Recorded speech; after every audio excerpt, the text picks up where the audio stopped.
Hello everyone, this is my KX125 from 2004. It doesn't have a motor in it. A lot of this shit's missing, but it's still my KX125, which is pretty nice. And what I'm planning to do with this bike is actually going to be pretty fucking awesome, in my opinion. Instead of having a two-stroke motor, I'm going to be implementing an electric motor instead. Kind of as just like a project to do.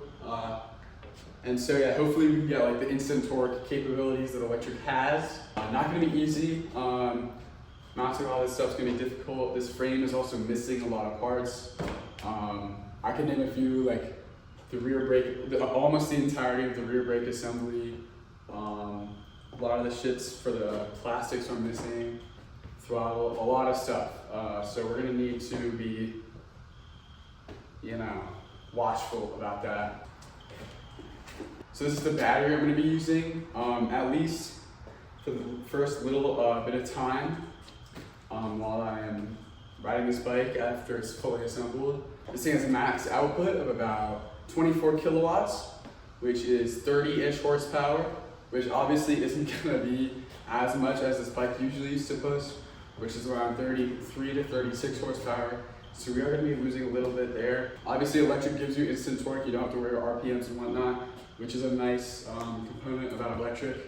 This battery itself is a 36 amp hours, so not nearly as much range as any two-stroke might give you, or four-stroke, or any gas bike for that matter. But still, it is nice to have. Eventually, once I do get a bigger battery, it'll equal out in terms of that. And the next thing is, if I buy more than one battery, I'll be able to swap it for a fully charged one and be back on the track. The motor kits or assembly that I chose, or I'm planning on using because I haven't gotten it yet, but is the QS128 Electro and Co motor kit. Comes with everything, including the throttle, the controller, and all that other stuff, which is pretty necessary for what I'm doing here. This thing's got nothing. Some of the cost stuff. Got this frame for $400. The whole roller actually is $400. Did get some spare plastics as well. The guy had, he was really nice. Yeah, so this whole roller, I got an absolute deal on this motherfucker. $400 for the whole thing. Has the front brake, no rear brake, unfortunately, but that's going to add a little bit of cost. So at $250 for a new one. Just a bit of an issue.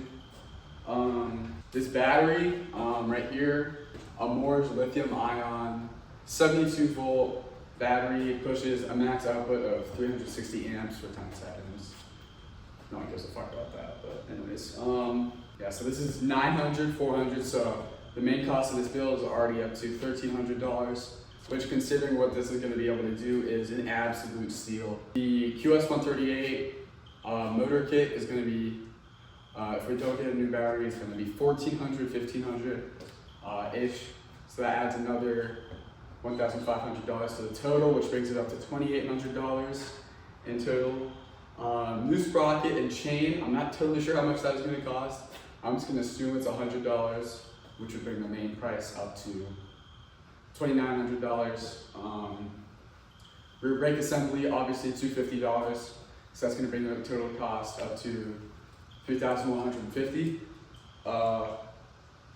Because the motor and throttle kit, whatever, controller, they come with a throttle, I'm not going to worry about that for a while, so that should be good. We are going to need a new tube, which can cost, I don't know actually, I'm just going to say $50.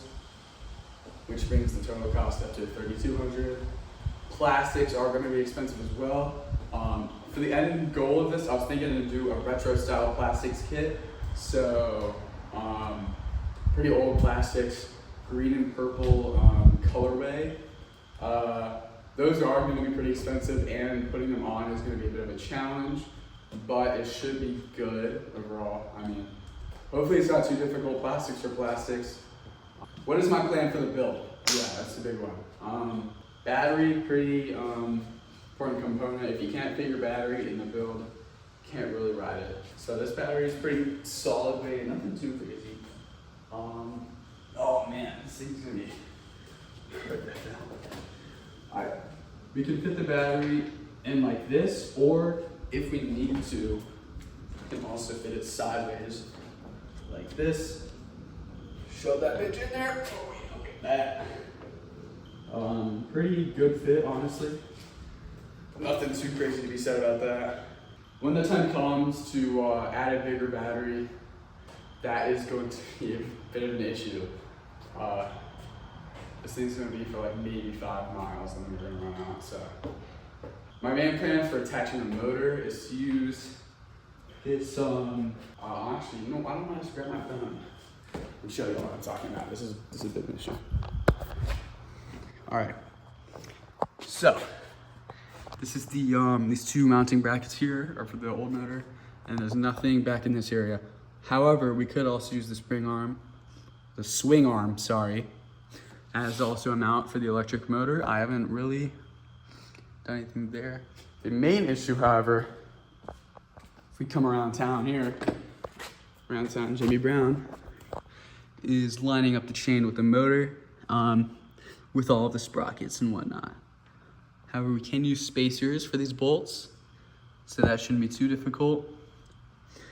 But yeah, that's that. Let me show y'all what's going on with the rear wheel. So, rear wheel gonna be here. Yeah, this thing's moving, which is I think it's just mostly because it's not tightened on. This thing here, the swing arm, also not tightened on very much. I'm gonna have to get a custom tool for that to tighten that on. This battery is small. Funny story, I do have the foam on here. This thing's seen better days, tell you what. Yeah, that's about it for the first main update. Got this frame, got the whole jazz. The build has started. Yeah. We also do have these 2 bikes over here. So let me actually explain something. This KX125 is gonna be a similar size to this Honda CRF 250 RX, which is a race trail bike. Something like that, I don't know. But yeah, it is. It's gonna have less power output. This thing, I think, outputs like 42-ish horsepower. I don't know, I might be wrong. This is gonna have 30 with that battery at least. Once I get a new battery, it should get closer to 36 or 38, which would be definitely something. Now, obviously, right now I'm using this battery in this little itty bitty bike right here. This is my electric swapped mini bike. Used to have a lawnmower engine in here. Everything's just kind of around in my garage. This is my little lawnmower engine here. 80cc. Then we put this 5 kilowatt motor. It's a 10 kilowatt peak. That gave us about 10, 11-ish horsepower. So yeah, that's pretty fucking awesome. We sprocket and whatnot. This was a pretty fun and interesting build. Really got me into electric swapping stuff. You know, obviously quite the jump to go from little mini bike to KX125, but you know, you don't learn by taking little baby steps. You got to jump at least once. So yeah, that's about it. Next update for this is probably not going to be for a while because of just time for shipping and putting this together. By the next update, this will be fully, hopefully operational at least. I'll take you through some of the operational steps to get it operational. What the fuck am I talking about? But yeah, adios. Thank you for watching. Subscribe if you want to see how this turns out. I am so excited. And yeah.